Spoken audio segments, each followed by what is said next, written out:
Bismillahirrahmanirrahim. Assalamualaikum warahmatullahi wabarakatuh. Waalaikumsalam warahmatullahi wabarakatuh. Alhamdulillahi rabbil alamin. Asbahna ala fitratil Islam wa kalimatil ikhlas wa ala dini nabina Muhammadin sallallahu alaihi wasallam wa ala millati abina Ibrahim hanifan musliman. Asyhadu an la ilaha illallah wa asyhadu anna Muhammadan abduhu wa rasuluhu la nabiyya ba'da wa la rasula ba'da dan amana wa ballagha amma ba'd.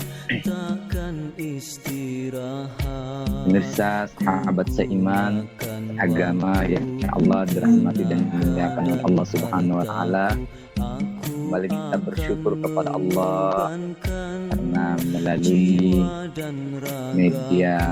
media sosial ini, yakni Zoom, kita dipertemukan dalam satu majelis dengan orang-orang yang hebat bersama guru saya Ustaz Laude Ahmad dan Ustaz Khairil.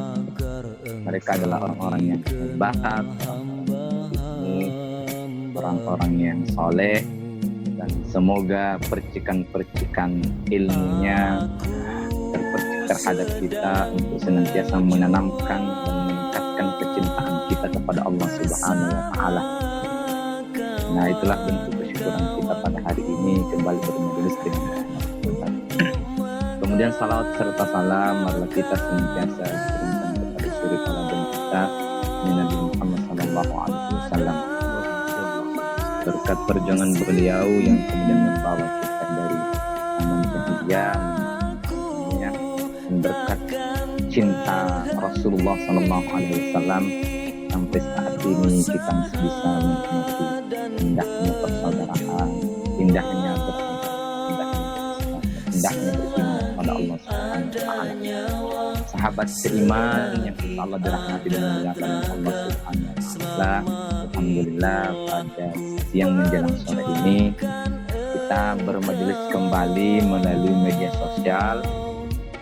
Di hikmah yang pertama kita ambil di tengah wabah juga yang banyak provinsi-provinsi atau daerah-daerah yang sudah melakukan PSBB, ya, artinya harus senantiasa tetap menjaga diri, mawas diri dan di rumah saja.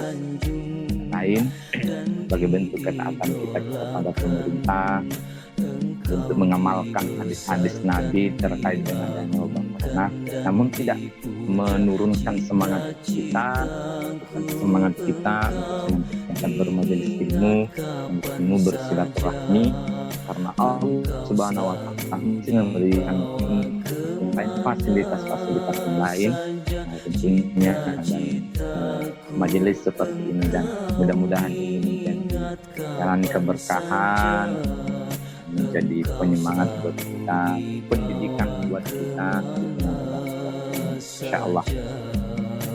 Sahabat seiman yang insyaallah dirahmati dan dimuliakan oleh Allah Subhanahu wa taala, sebelum kita memulai dan kita sapa dulu para ustaz kita.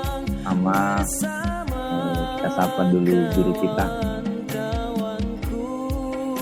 Ustaz, apa kabar hari ini Ustaz di hari ke-11 Ramadan? Bagaimana kabar istri, anak-anak?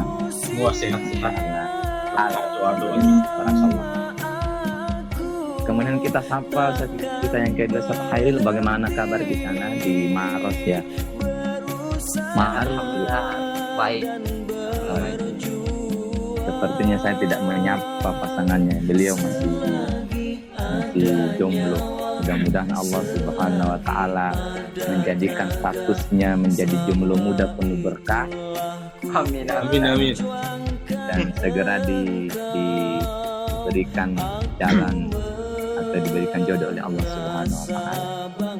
Pemirsa sahabat seiman yang telah dirahmati dan dimuliakan oleh Allah Subhanahu wa taala. Nah, pada siang hari ini tema bincang-bincang kita kali ini adalah menggapai cinta Tuhan.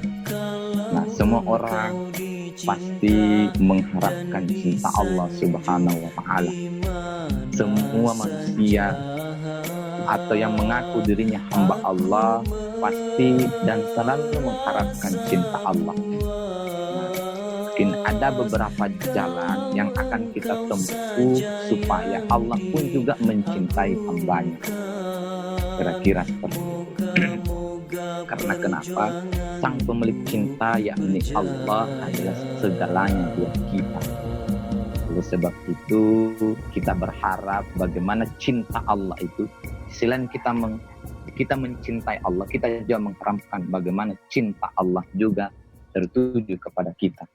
Mungkin bisa dijelaskan oleh guru kita, Ustaz Ahmad, untuk memberikan pencerahan agar kita tidak hanya berstatus sebagai mencintai Allah, akan tetapi juga dicintai oleh Allah Subhanahu wa Ta'ala.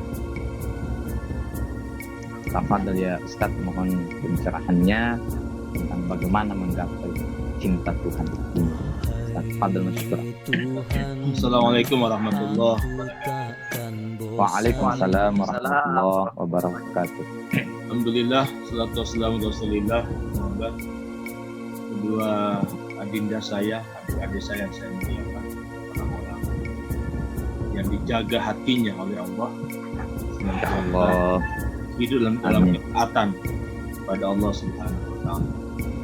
Para pemirsa, pendengar yang menyaksikan video ini, mudah-mudahan Anda semua juga memiliki kekuatan batiniah menjadi bagian hidayah Allah. Amin. Seperti yang tadi Adinda Masri yang sampaikan yang dari Surabaya, bahwa mungkin hanya orang-orang beriman ingin menggapai cinta Allah. Saya ingin memberikan satu pernyataan saja secara singkat, bahwa kalau kita ingin dicintai Allah, maka cintai makhluknya. Karena makhluk Allah itu merupakan gambaran akan cinta Tuhan. Jadi semua makhluk Allah itu diciptakan atas cinta Tuhan. Dan dari makhluk-makhluk itulah kita bisa mengenali Tuhan, mengenali Allah. Nah, kalau kita bicara makhluk, ada manusia, macam-macam. Maka puncak penciptaan makhluk itu adalah dikasihnya Rasulullah. Itu puncak kemuliaan makhluk. Jadi siapapun makhluk di bumi ini, puncaknya adalah di pribadi Rasulullah. Jadi malaikat, jin, tumbuh-tumbuhan, hewan-hewan, itu semua merupakan tajalli, dan oleh orang ulama-ulama sufi menyebutnya dengan Nur Muhammad. Oleh karena itu, ya teman-teman semua, untuk menggapai cinta Tuhan, cintailah Rasulullah, cintai Nabi, mencintai Nabi dan dengan mengikuti sunnah-sunnahnya, menjadi umatnya, menjadi orang yang menghidupkan kebiasaan-kebiasaan beliau. Misalnya Nabi itu orang yang paling dekat dengan orang-orang kecil. Bahkan dia punya doa, Allahumma ahdina miskinan wa amitna miskinan. Dia ingin bersama orang-orang miskin. Dia ingin dibangkitkan di hari kemudian dalam kelompok orang-orang miskin. Jadi ya, kalau kita mengaku sebagai umat Rasulullah dan kita ingin dicintai oleh Rasulullah dan dicintai oleh Allah, maka dekatilah orang-orang miskin itu. Itu makhluk-makhluk yang Allah titipkan bagi kita agar kita bisa menjadi orang-orang yang berebut cinta Allah. Yang pertama mencintai Rasulullah. Insyaallah Ustaz. Yang kedua, setelah Rasulullah, saya kira bagi kita manusia, orang yang paling memberikan kontribusi jasa yang luar biasa adalah orang tua kita. Kita mencintai orang tua. Setelah mencintai Allah, mencintai Rasulullah, kita mencintai Allah. Bahkan ketaatan kita kepada Allah itu, atau perintah untuk kita berbuat baik pada orang tua itu disandingkan dengan menyembah Allah. Maka rabbuka alla ta'budu illa iyyah wa bil walidaini ihsan. Telah aku wajibkan pada kalian untuk menyembah Allah dan berbuat baik pada orang tua. Jadi teman-teman semua, indikator keberhasilan ibadah kita, ibadah puasa, sholat, puasa, zakat, haji, itu dilihat bagaimana akhlak kita pada orang tua. Jangan pernah mengaku sebagai ahli ibadah, jangan pernah mengaku orang yang memiliki spiritualitas yang baik jika kita melalaikan kewajiban pada orang-orang tua kita. Ya. Dan perbuatan baik pada orang tua menjadi pintu-pintu kebahagiaan bagi seorang manusia. Manusia yang bahagia hidupnya, yang damai jiwanya, maka dia selalu membahagiakan orang tuanya. Yang ketiga, ya, pintu menggapai cita Tuhan adalah orang tua, adalah orang yang diamanahkan untuk kita jaga, yang kita ambil atas nama Allah. Itulah para wanita-wanita, istri-istri yang Allah titipkan pada kita. Kita mesti jaga mereka, kita mesti muliakan. Seperti Rasulullah memuliakan para ummahatul mukminin. Karena dari mereka, dari istri-istri kita akan lahir anak-anak kita. Jadi cinta kita pada istri akan memberikan efek kedalaman jiwa dan cinta pada anak-anak kita. Jadi kualitas cinta pada istri akan menentukan kualitas cinta. Yang keempat saya kira ya anak-anak. Anak-anak kita mesti kita perhatikan. Ya, anak-anak itu ada dua dalam agama. Ada anak biologis, ada anak non biologis. Dan dalam bahasa istilah agama ada ibnun, ada walad. Jadi ibnun itu apa anak biologis. Oh, ibnun. Makanya misalnya Khairil bin Masri itu biologis itu. Tapi Nabi menekankan pada kita seorang manusia yang akan senantiasa mendapatkan kiriman kebajikan adalah walad, anak. Ya, yang oleh para ulama kita ya anak itu macam-macam. Bisa anak intelektual, bisa anak ideologis, bisa anak spiritual. Jadi kedua adinda saya ini saya tidak tahu status mereka pada saya. Yang pasti mereka adalah anak-anak intelektual saya. Saya pernah mengajari mereka. Tinggal apakah akan melangkah untuk menjadi anak ideologis, anak spiritualitas, ya, yang itu semua akan memberikan efek yang luar biasa. Insya Allah akan mencakup semua ya. Insya Allah. Karena Insya Allah. jika anak itu dibatasi hanya pada aspek biologi, maka alangkah sialnya orang yang diuji oleh Allah tanpa keturunan. Maka dia akan kehilangan peluang untuk mendapatkan kebaikan-kebaikan ketika dia sudah kembali kepada Allah. Ya, orang-orang yang diuji dengan keluarga yang tanpa anak biologis, maka dia harus memiliki anak-anak yang punya kontribusi dalam membentuk jiwa. Makanya sebenarnya kita punya budaya tradisi rumah kos, kita punya ibu kos. Kalau orang-orang yang memahami ini, sebenarnya itu bisa menjadi pintu-pintu kebaikan bagi mereka. Artinya apa? Tidak salah kita menyewakan rumah kos kita, tidak salah kita menyewakan kamar kita. Tapi ketika kita juga memberikan kebaikan pada mereka, pertimbangan manusiawi, misalnya ketika dia terlambat membayar uang kosnya dikasih kebijakan, maka boleh jadi jasa-jasa ini akan menjadi kenangan-kenangan indah. dan boleh jadi kebaikan-kebaikan kita akan menganggap kita sebagai orang tua, sebagai orang tua yang mungkin ya, ibu kos atau bapak kos gitu. Artinya Anda pernah hidup bersama-sama.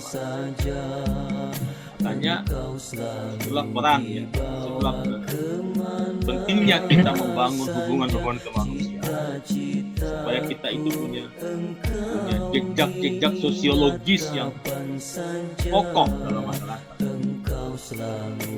Jadi adinda-adinda saya ini ya harus punya kenangan-kenangan indah. Saya yakin misalnya Adinda Masri di tempat kerjanya dulu di pengobatan herbal itu, ya pasti dia punya jejak-jejak sosiologis ketika dia meninggalkan kebaikan. Atau misalnya Adinda Heril ketika tinggal di perumahan yang sama-sama dulu itu, dia bisa menghadirkan jejak-jejak sosiologis. Orang-orang terus akan merindukan kita. Mana anak-anak itu? Karena mereka pindah dari kos ini. Itulah pentingnya kebaikan. Dan sering saya katakan, orang akan mengenang kita karena kebaikan. Sangat jarang orang mengenang kita karena kebaikan. Jadi saya kira mungkin itu saja dulu intinya, bahwa menggapai cinta Allah kita bisa melalui pintu kenabian, pintu orang tua, pintu pasangan hidup kita, hidup, dan yang paling akhir adalah pintu orang-orang kecil yang ada di sekitar kita. Itu adalah kekasih-kekasih Allah. Jadi orang-orang miskin itu sebenarnya adalah kekasih-kekasih Allah di bumi ini. Makanya kalau kita ingin dicintai oleh Allah, maka cintai kekasihnya. Cintai kekasih Allah di bumi ini. Nah, makanya orang-orang miskin itu mestinya tidak perlu dia mengeluh dengan kemiskinannya, karena itu menjadi ujian Allah. Dan jika dibalut dengan keimanannya, dengan tauhidnya, dia mulia sebenarnya. Artinya melalui mereka Allah menguji orang-orang kaya pada harta bendanya. Jadi melalui mereka Allah menguji orang-orang kaya akan kecintaan pada kekayaan. Subhanallah. Jadi kita menjadi manusia pilihan kan, dipilih oleh Allah dengan ujian kemiskinan itu, dengan harapan orang-orang yang diberi kenikmatan hidup berupa harta benda itu bisa berempati dengan mereka, dengan kekasih-kekasih Allah ini. Ya. Makanya ini yang selalu kita harus hadirkan, teman-teman, adik-adik saya. Jadi, sikap-sikap kita, kenapa kita mesti berbuat baik pada orang lain? Kenapa kita mesti empati pada orang lain, empati pada mahasiswa, empati pada siapapun? Karena itu adalah pintu-pintu cinta Tuhan pada diri kita. Artinya kebaikan-kebaikan kita pada orang lain itu akan membuka cinta-cinta Tuhan pada diri kita. Kalau orang itu, misalnya kemarin saya bicara sama sahabat ya, luar biasa. Misalnya dia ketemu sama dosen yang begitu sulit untuk ditemui misalnya. Apa kebaikan yang dia dapatkan dari susahnya untuk menemui mahasiswa? Padahal boleh jadi menghadirkan kesabaran, Ustaz. Padahal boleh jadi menemui mahasiswanya merupakan pintu cinta Tuhan pada dirinya. Iya. Jadi jangan, makanya kita sudah hafal hadisnya. Yassiru wala tu'assir. Mudah, jangan persulit. Karena kalau kita persulit, itu artinya kita sedang mempersulit kehidupan kita. Jadi sikap Allah pada kita sangat tergantung sikap kita pada makhluknya. Artinya kalau kita menjadi orang-orang yang menebarkan cinta pada siapapun, maka cinta Allah akan menyemai, akan menghampiri. Tapi sebaliknya, kalau kesulitan kita berikan pada orang lain, kita halang-halangi cita-cita mereka, mimpi mereka, karena egoisme pada diri kita, karena kita membawa harga diri sebagai dosen, harga diri sebagai pejabat, maka itu mengurangi keberkahan hidup. Jadi ini saya kira prinsip hidup yang paling utama. Hidup yang paling utama, jadilah orang baik dimanapun Anda berada. Jadilah orang yang selalu memberikan kebaikan pada orang lain. Jangan pernah memberi kesulitan. Kalau Anda berkata pada saya tidak punya apa-apa untuk berbuat baik pada orang lain. Berbuat baik bukan berarti memberi sesuatu yang sifatnya materi. Tapi senyum kita, tegur sapa kita, salam kita pada mereka, itu sesuatu yang sudah luar biasa. Masya Allah. Alangkah bahagianya seseorang jika Anda jumpai dan Anda menyampaikan kepada dia, Assalamualaikum warahmatullahi wabarakatuh. Itu doa Anda pada dia. Anda doakan dia. Itu subhanallah. Jadi agama ini sangat indah sebenarnya.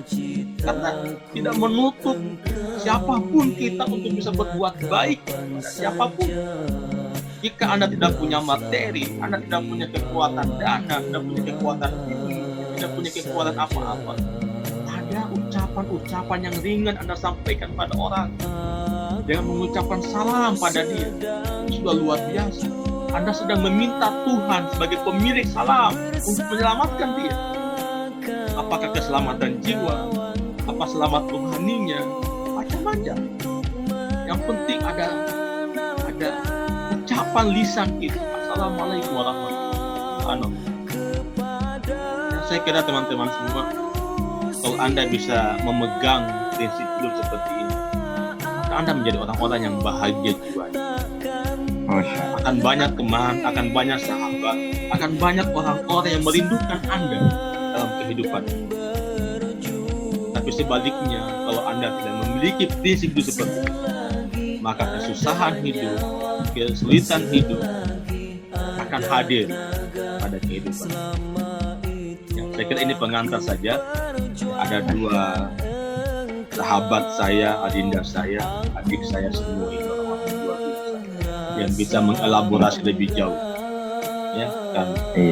Makna-makna yang saya sampaikan tadi itu, ya, pembicaraan ini untuk kami sebenarnya. Bukan untuk siapa-siapa. Jika teman-teman yang di luar sana yang menonton video ini bisa menerima kata-kata yang baik dari kami, itu merupakan kata-kata Tuhan yang sedang Allah titipkan pada diri kami. Kami tidak punya kekuatan untuk mengubah Anda menjadi orang baik, tapi keinginan kuat Anda yang mengubah diri.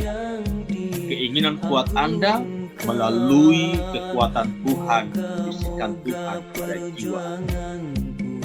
Pada perbincangan saya sebelumnya, saya pernah mengatakan bahwa kesalehan bukan barang yang diwarisi. Boleh jadi Anda tidak soleh, tapi ketika Anda bergaul dengan orang soleh, akan menjadi orang soleh diri Anda. Boleh jadi Anda orang soleh, tapi karena Anda salah memilih sahabat, Anda bisa menjadi rusak, jadi orang tidak soleh. Masya Allah. Anda para yang menyaksikan video ini, adik-adik kami yang sedang menempuh pendidikan, kalau di Makassar, anak-anak membuat tadi, anak-anak pai, anak semua jurusan, bangunlah kehidupan Anda untuk kebahagiaan hidup dengan menyemai kebaikan-kebaikan dalam kehidupan. Baiklah pada dosen Anda, baiklah pada teman-teman Anda, siapapun Anda baik, jangan pernah. Ya, saya kira saya harus akui bahwa saya bisa menjadi mungkin ya seperti karena kemampuan saya membawa diri pada orang-orang hebat kehidupan. Makanya hadirkan kemampuan diri Anda, hadirkan ego positif Anda untuk mencari orang-orang yang bisa membimbing jiwa Anda menggapai kualitas mimpi indah kehidupan. Semoga Allah memberkahi kita semua. Amin, amin ya rabbal alamin. Semoga Allah biasa membimbing, mengistiqomahi jiwa-jiwa kita. Amin, amin ya rabbal alamin. Ya, silakan Adinda. Airil. Demikianlah. Ya, barangkali mungkin saya Ustaz. Demikianlah pintu-pintu yang guru kita sampaikan terkait bagaimana cara kita mencapai cinta Tuhan.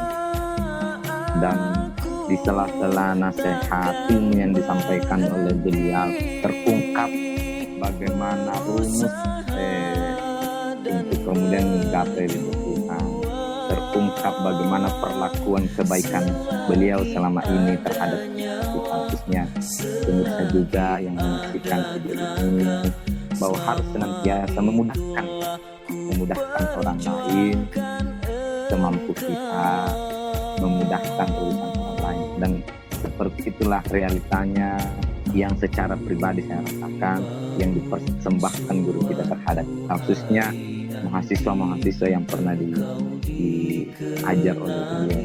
Kira-kira mungkin seperti itu yang dirasakan oleh Ustaz Khairul.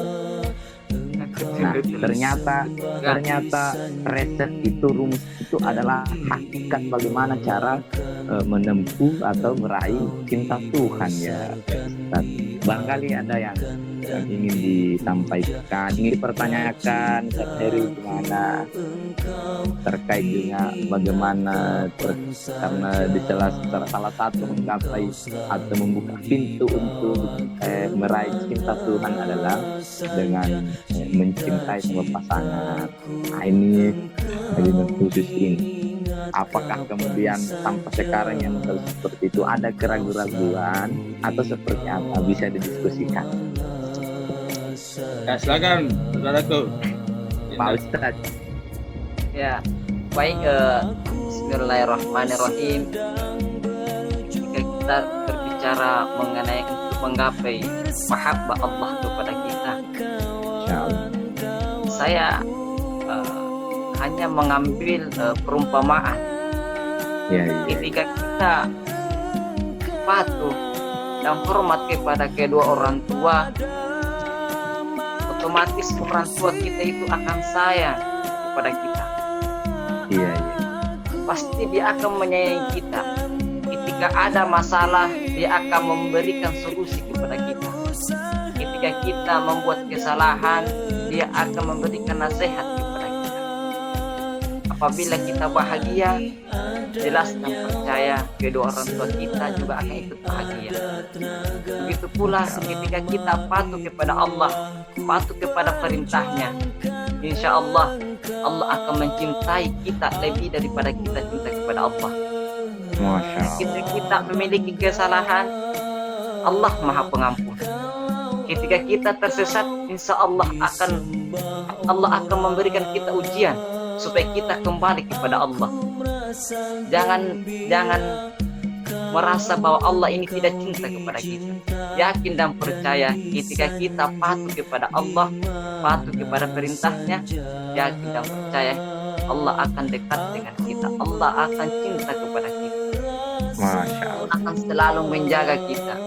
Saya tidak begitu banyak bisa menyampaikan bagaimana cara kita agar Allah mencintai kita, karena kita sudah disampaikan oleh guru kita. Begitu banyak cara-cara kita agar Allah mencintai kita, agar kita mencapai cinta kita. Jadi saya hanya memberikan perumpamaan bahwa ketika kita ingin mendapatkan cinta Allah, ya otomatis kita harus patuh kepada perintah Allah. Dan jangan mengatakan bahwa Allah ini tidak adil sama kita. Karena kita diberikan kehidupan pas-pasan, kita meminta sesuatu kita tidak bisa kabulkan, kita tidak bisa memberikan sesuatu kepada orang.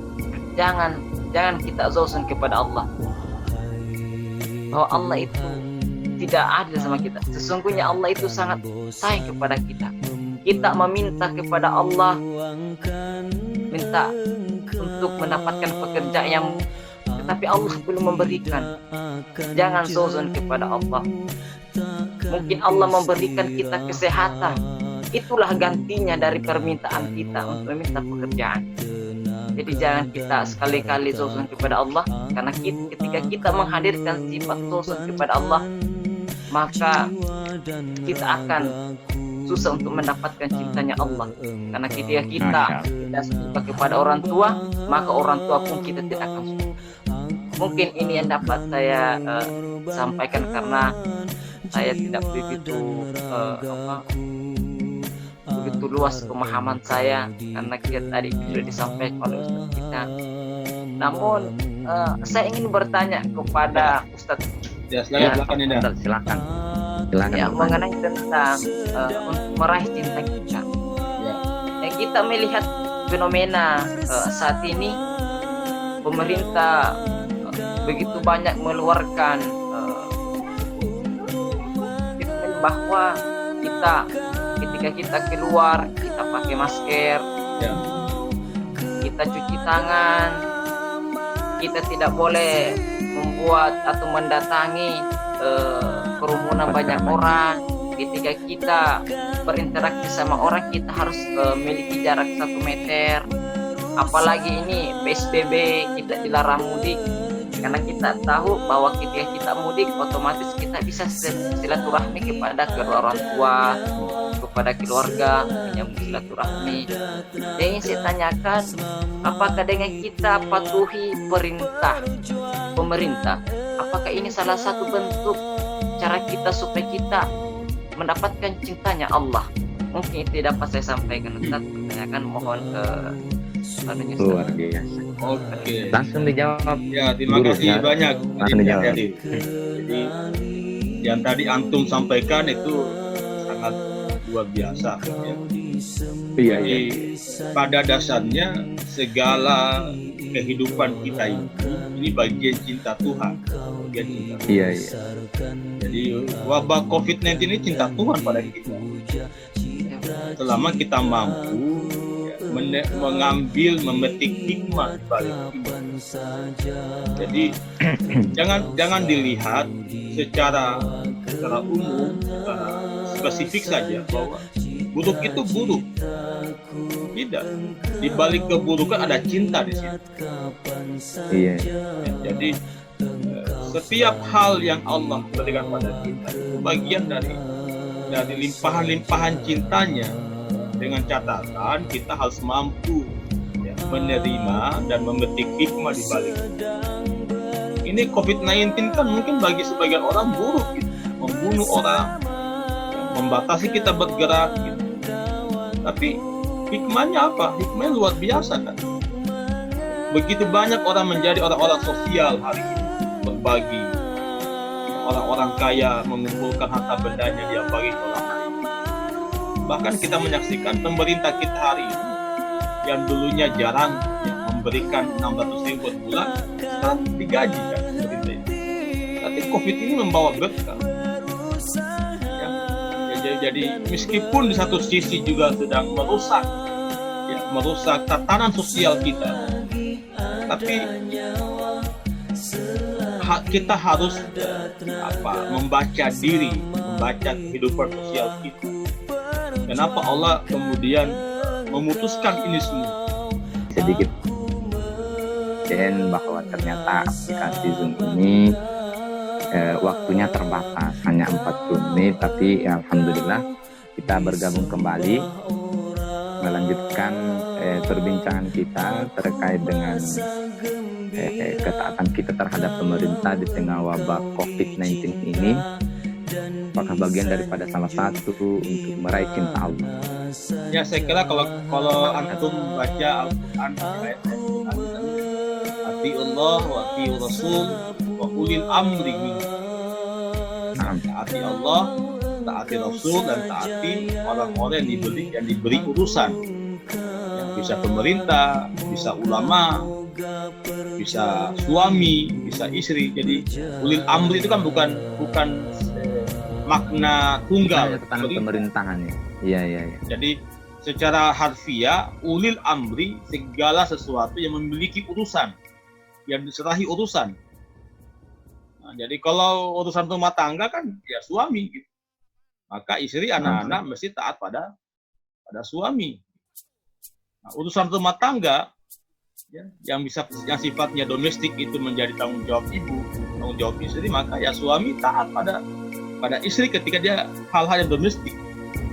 Jadi suami itu menjadi kepala rumah tangga yang sifatnya utuh, tapi ada aspek-aspek kecil sifatnya domestik, dapur, itu lebih banyak diurusi oleh istri. Karena suami mesti taat pada istri. Jadi ini bagian dari cinta Allah. Jadi tadi saya katakan bahwa segala kehidupan kita ini, jika kita jalani dengan imaniah kita, spiritualitas kita, maka ini bagian cinta Allah. Jadi apapun yang kita alami, makanya ya sering saya bilang sama anak-anak saya ini, kalau Anda hidup dengan iman, ya Anda akan tenang jiwa. Anda selalu memberikan masalah Anda pada Allah. Tidak ada masalah tanpa kita chatting Tuhan, chatting Allah. Karena dia berhubungan dengan Allah. Bahkan ada doa itu, ya, doa Allahumma inna nas'aluka khairal mas'alah. Ya Allah, aku mohon kepadamu sebaik-baik masalah. Kenapa? Karena hidup ini masalah. Iya. Hidup ini masalah. Ketika kita menikah, jangan pernah Anda menikah itu tidak membawa masalah. Itu masalah. Bagi laki-laki dia punya masalah. Bagaimana dia bisa membahagiakan jiwa istrinya? Bagaimana dia bisa memenuhi tanggung jawabnya pada istrinya? Itu masalah buat dia. Yang masalah ini harus dijawab. Nah, cuma sekali lagi saya ingin katakan bahwa segala masalah kehidupan ini sebenarnya sudah diberikan kunci jawabannya. Sudah ada solusinya. Solusinya dalam iman, hadis. Itu solusi kehidupan kita. Makanya orang-orang yang dekat dengan Allah, yang hanya ingin menggapai cinta Allah, maka dia akan selalu menyapa Tuhan.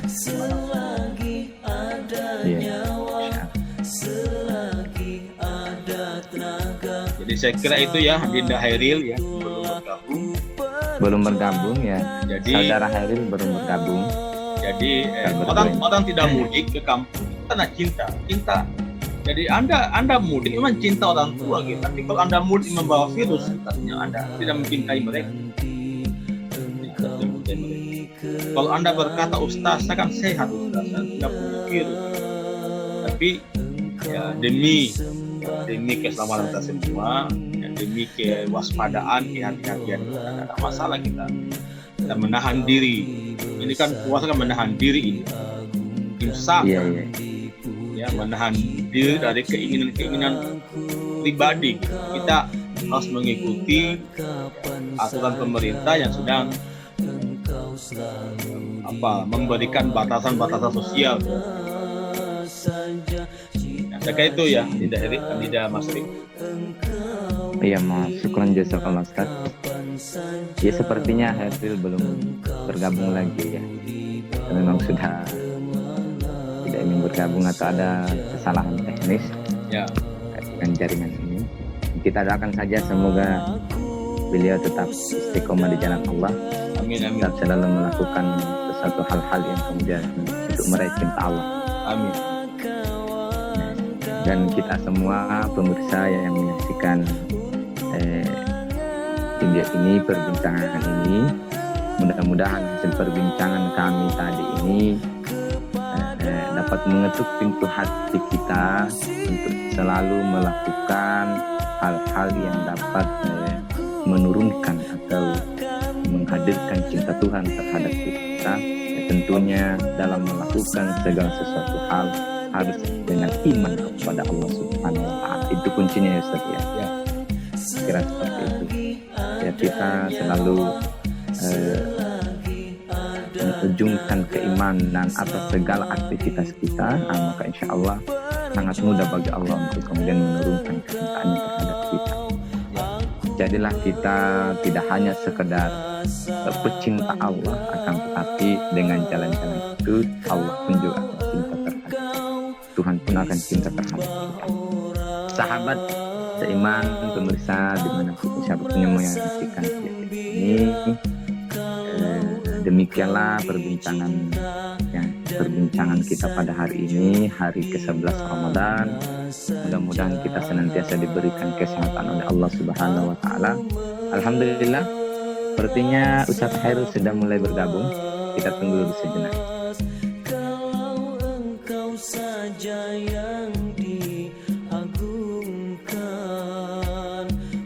Saudara Khairul, Ustaz Khairul, Ya, tidak bisa bergabung. Saya mendengar belum muncul gambar. Oh iya, sepertinya gambar belum muncul, masih proses penjaringan. Ini alhamdulillah. Beliau sudah bergabung di tengah-tengah kita. kenapa tadi? Oh ya, sedikit masalah karena batasan waktu. Jadi di aplikasi ini kita dibatasi oleh waktu. Hanya 40 menit, lebihnya akan masuk. Ya. Atas kuasa Allah, kecintaan Allah terhadap kita digabungkan kembali dalam majelis seperti bisa melanjutkan. Nah, kemudian menyambungkan hasil jawaban dari guru kita bahwa ternyata ketaatan kita terhadap pemerintah itu bagian daripada jalan kecintaan Allah terhadap kita jika kita mematuhinya. Intinya seperti itu, dan pada intinya bahwa marilah kita segala lini aktivitas kita dilakukan atas dasar keimanan kepada Allah. Kira-kira seperti itu. Mana sudah normal Ustaz Khairul? Atau barangkali masih ada yang mau Ada yang tanyakan Ustaz, silakan. ditanyakan? Iya. Sebelum kita akhiri barangkali. Ya. Baik, saya ingin bertanya Ustaz. Ya. Oh iya. Karena berbicara tentang mahabbah, tentang cinta ini Ustaz.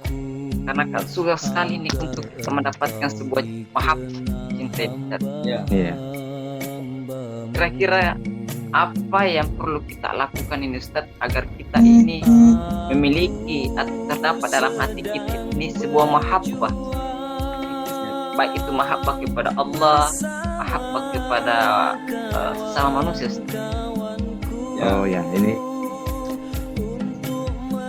Jadi Adinda Khairil, ya, dan cinta itu fitrawi.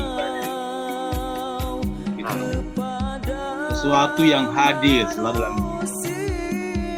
Cuma sangat tergantung bimbingannya. Siapa yang bimbing cinta itu?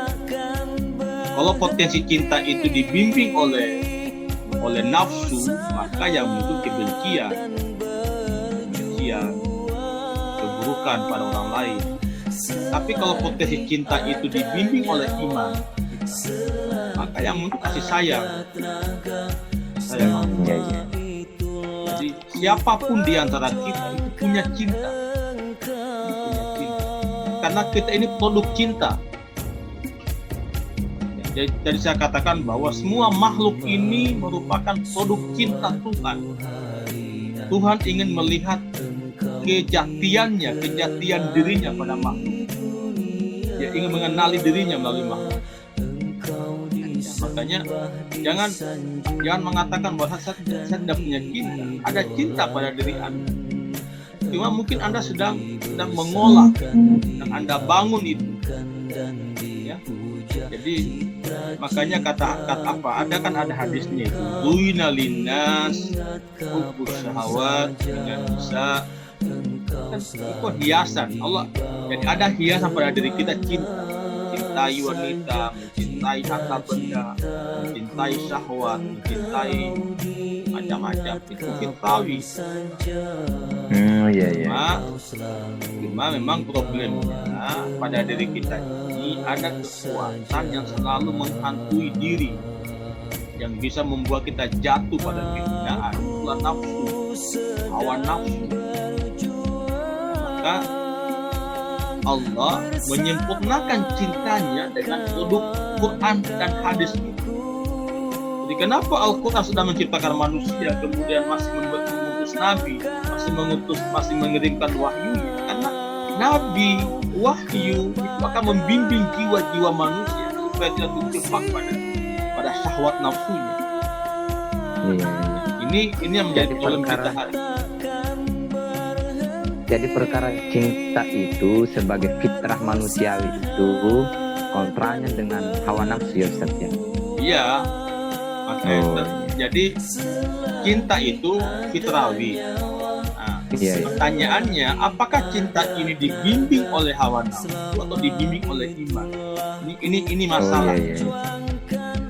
Masalah itu. Kalau dia dibimbing oleh hawa nafsunya, maka yang terjadi adalah orang melakukan keburukan belum masanya, belum waktunya jalan. Karena dia tanpa iman, dia hanya mengikut hawa nafsu. Misalnya ada pemuda, dia mengaktualkan cintanya pada lawan jenis. Tapi sayangnya cintanya bukan bimbingan iman, bimbingan hawa nafsu. Yang pada akhirnya dia tidak mencintai, dia merusaki jiwanya orang. Tapi kalau dia mengekspresikan cinta itu dengan imannya, dengan tauhidnya, maka dia akan mengatakan, wahai hamba Allah yang indah, aku mencintaimu karena Allah. Karena aku mencintaimu karena Allah, maka aku ingin memilikimu juga karena Allah. Aku bertemu, dialah Allah yang mempersamai dan kita. Makanya kan ada nyanyian indah, ada nyanyian Thailand indah. Cintai aku karena Allah. Oh iya. Sayangi aku. Dikumpulkan oleh tulis itu kayaknya. Itu sebenarnya bahasa sederhananya, cintai aku karena iman. Sayangi aku karena iman. Iman kita, tauhid kita.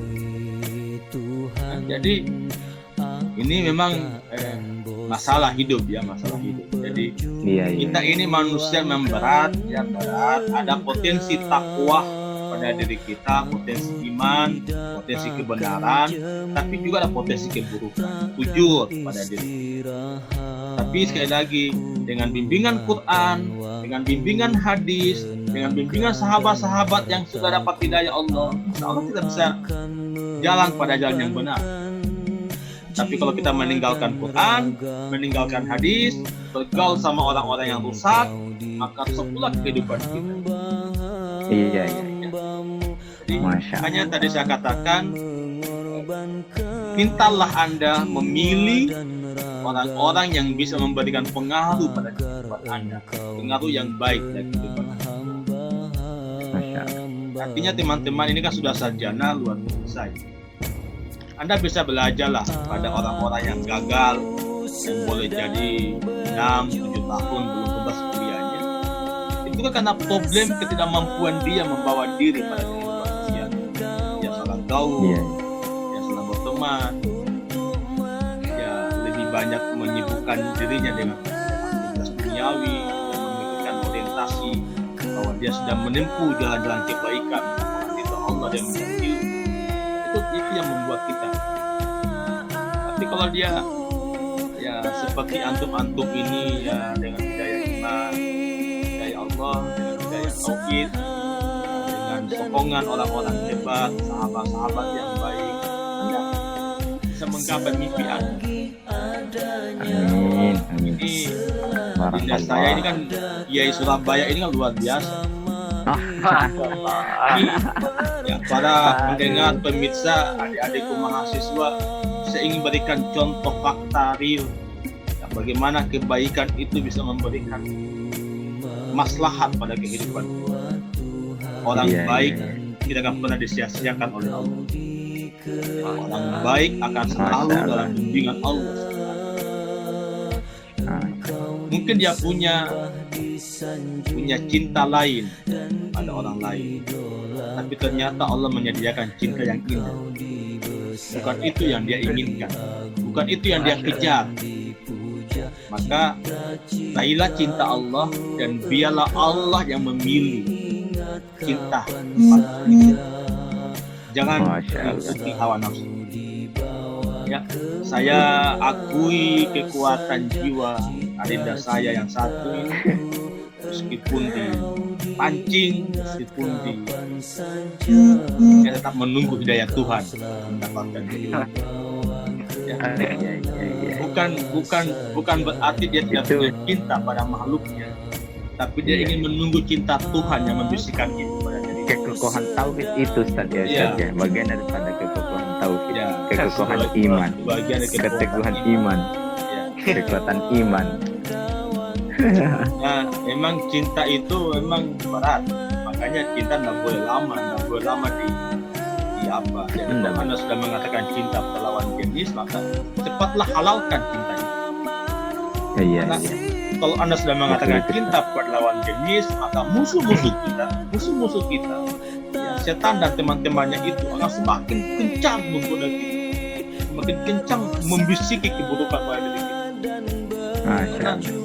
Tidak ada kemenangan sejati seorang musuh manusia ketika manusia jatuh pada cinta yang bukan karena Tuhan. Ya Allah. Dan menjadi kemenangan sejati musuh manusia ketika dia bisa memisahkan cinta sejati yang oleh sama Tuhan. Makanya Ustaz. perceraian, talak adalah kemenangan musuh manusia dalam memisahkan cinta sejati yang telah diikat atas nama Allah. Nah, Makanya kita berdoa mudah-mudahan kekokohan akidah kita, kekokohan iman kita senantiasa kita hadirkan pada diri kita. amin. Persahabatan seperti ini, menjaga hubungan rohani seperti ini menjadi wadah kita untuk menjaga tauhid kita ini. Amin. Jadi saya katakan, wahai teman-teman saya dimanapun Anda berada, mahasiswa saya, pintalah Anda memilih sahabat, pintalah Anda memilih murabbi yang membawa Anda untuk meraih cinta Allah melalui cinta Nabi, cinta orang tua, cinta orang-orang yang menjadi tanggung jawab. Ya, saya kira begitu ya, Adinda Masri. Iya. Masya Allah. Syukur jazakallah atas jawaban. Mungkin Adinda Haira masih ada mungkin penajaman lagi? Ya, masih ada waktu ini, 40 menit kedua ini. Ya. Tidak apa-apa. Atau Ustaz, barangkali Ya. ada amalan atau doa-doa yang khusus untuk kemudian bisa diamalkan untuk kita dan pemirsa yang menyaksikan video ini, sahabat seiman. Kali ada doa-doa khusus untuk kemudian menenangkan hati, untuk kemudian menggapai cinta Tuhan. Ya, kalau Mandi. hanya aspek menenangkan hati, ya saya kira Zikir. zikir utama yang membaca Quran. Oh iya. Tidak ada lafaz zikir yang paling enak kecuali ayat Allah. Lafaz Iya. zikir yang paling Dan berakhir ini sudah. Nah, Ustaz, syukur jazakallah atas ilmunya, atas nasihatnya. Ya. Saya kira sudah hampir 1 jam ya kita Ya. berbincang-bincang. Subhanallah. Dan tidak terasa ya kalau bermajelis dengan orang-orang yang hebat, bermajelis dengan orang-orang yang berilmu, tidak terasa. Biasanya kalau kita bermajelis secara langsung banyak godaan-godaan yang mengantuk atau apa dan lain sebagainya. Ternyata hikmahnya kita bermajelis seperti ini, ya waktu tidak terasa, 1 jam, ilmu insyaAllah juga sudah luar biasa, kita bisa mengambil hikmah, dan mudah-mudahan ini wasilah yang baik, yang banyak hikmah dan banyak keberkahan untuk kita bisa peroleh dalam rangka atas dasar kecintaan kita kepada Allah Subhanahu wa Ta'ala. Pemirsa, sahabat seiman yang selalu dirahmati Allah Subhanahu wa Ta'ala, yang menyaksikan video ini, mudah-mudahan dari hasil perbincangan kita pada hari ini dapat bermanfaat, dapat mengambil pembelajaran, dapat mengambil hikmah. Khusus kita sama-sama mendoakan guru kita dan kita Ahmad, mudah-mudahan Allah senantiasa berkahi hidupnya, disehatkan oleh Allah Subhanahu wa Ta'ala, dijadikan keluarganya sakinah mawaddah warahmah, Amin. dijadikan anak keturunannya anak yang soleh dan salehah, senantiasa bisa menebar manfaat terhadap umat, insya Allah. Dan kita semua mudah-mudahan di bulan Ramadan ini Allah limpahkan keberkahan untuk kita semua dan pemirsa. Saya rasa kita cukupkan perbincangan kita hari ini saja. Ya. Guru kita Ustaz Hairil ya. Mudah-mudahan di kesempatan lain kita bisa bertatap muka kembali dalam majelis-majelis ilmu seperti ini, tidak lain atas dasar kecintaan kepada Allah dan bisa semakin mengukuhkan, menunjukkan keimanan kita. Amin. Nah, saya sebagai mandu atau moderator istilahnya dalam perbincangan ini, bila ada salah kata ya mohon dimaafkan, karena sejatinya manusia adalah tempat khilaf, dan insya Allah kehilafan itu marilah kita sama-sama beristighfar. Bila ada lebihnya itu semata-mata karena tingkat kecintaan Allah terhadap kita. Nah, kita mungkin menutup untuk lebih berkah lagi, kita menutup majelis ilmu kita ini dengan sama-sama beristighfar 3 kali dan menutup dengan doa kafaratul majelis. Astagfirullahaladzim, astagfirullahaladzim, astagfirullahaladzim. Subhanakallahumma wa bihamdik, asyhadu an la ilaha illa anta, astaghfiruka wa akhirul kalam. Assalamualaikum warahmatullahi wabarakatuh. Waalaikumsalam warahmatullahi wabarakatuh.